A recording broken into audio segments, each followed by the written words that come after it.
अर्थाने श्रुतिका मिळाली आणि श्रुतीचा आनंद मिळाला सर्वांना असं म्हणायला हरकत नाही.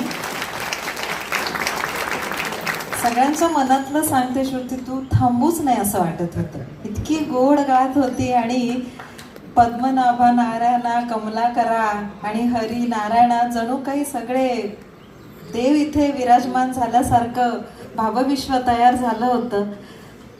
खरं तर मी मैफिलीच्या सुरुवातीला म्हटले की गुरु आणि शिष्य एका मंचावर आहेत, तर हा फार मोठा योग आहे. आज हा गुरुपुष्य नाही, हा गुरु शिष्यामृताचा योग आहे. तर हे ह्या मंचावरच हो जाणे.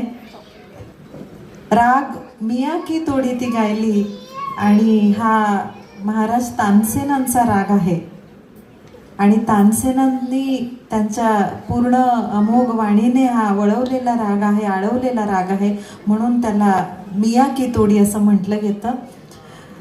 आता